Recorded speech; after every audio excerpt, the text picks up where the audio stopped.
I went through a messy breakup a couple of years ago that led me down a depressive spiral where the biggest goals I had for 7 months straight was to get food in my stomach and to pull myself out of bed. Who would have thought that a simple broken heart at age 19 could lead to a cycle of binge eating and puking, severe migraines, and brain fog from countless sleepless nights? One day, I started talking to a complete stranger who gave me a box of tissues and patiently listened to me pour my heart out. That stranger was my therapist, and since then, she's been helping me heal my body by healing my mind. The state of mental health in America hit an all-time low in 2020 due to the pandemic, and it's only been getting worse. More than half of all U.S. adults will be diagnosed with a mental illness at some point in their lives, according to the Centers for Disease Control and Prevention.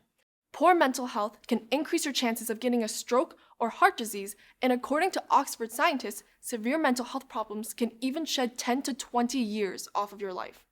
This makes some mental health issues as deadly as smoking 20 cigarettes a day. Physical health is only half the picture, and there can be no health without mental health. By creating a healthier mind, we can live a longer life. Good mental health is described as a state of well-being where a person can deal with the normal stresses of life while getting things done, according to scientists at King's College. Although this doesn't mean that people with good mental health are always happy, NIH-funded scientists say that people who are emotionally well have fewer negative emotions and can hang on to these positive emotions for longer periods of time.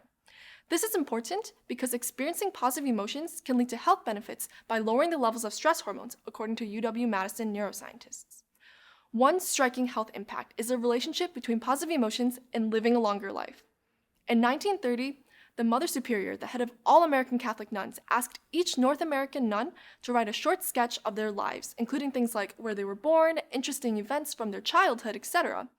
6 decades later, researchers from the University of Kentucky combed through 180 of these entries to look for signals of positive emotions, like writing about love, hope, and accomplishment.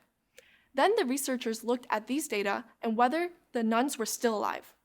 They found that the nuns who seemed the happiest, based on their written pieces, lived up to 10 years longer than the least happy. But don't worry, this doesn't just work for nuns. Researchers at University College London asked nearly 4,000 adults over the age of 52 about how they were feeling 4 times over the course of a day. 5 years later, the researchers looked at who from this group died. And what they found was that the people who experienced more positive emotions on that day were a whole 35% less likely to die over that 5-year period. Experiencing positive emotions is an important part of emotional wellness, but another big reason to invest in mental health is through learning how to cope with stress. Nearly 8 in 10 Americans in 2020 said that the pandemic was a significant source in their lives. This is bad news because stress can lead to many illnesses such as heart disease. Scientists at the Finnish Institute for Health and Welfare found that severe stress could take almost 3 years off of a person's life. Because mental health could literally be a life or death factor for you and the rest of the world, what can we do to improve it? Personally, I found therapy to be the most helpful. Not only did it help me pull myself out of a dark place, but it also helps me maintain stability from week to week. Even though it only took me a few months to get over my breakup, 2 years later, I'm still seeing my therapist every week. Why? We all need tune-ups, just like our cars. We regularly bring in our cars for oil changes, new tires, or a service appointment to make sure that all the parts are working. Your mind is like a car, and therapy is like a maintenance appointment. You wouldn't want to wait to bring in your car until all the parts are broken.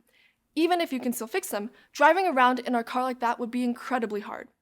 Going to therapy long before a crisis occurs in life can equip you with the skills to manage these unavoidable hardships.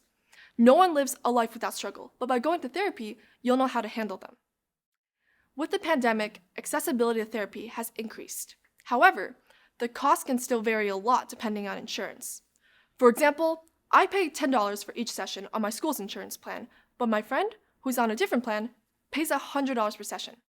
With online app options like BetterHelp or Talkspace, accessibility to therapy, even from the comfort of home, has increased thanks to lower prices and virtual options. If therapy is not an accessible option for you, there are many other free things that you can do to boost your mental health.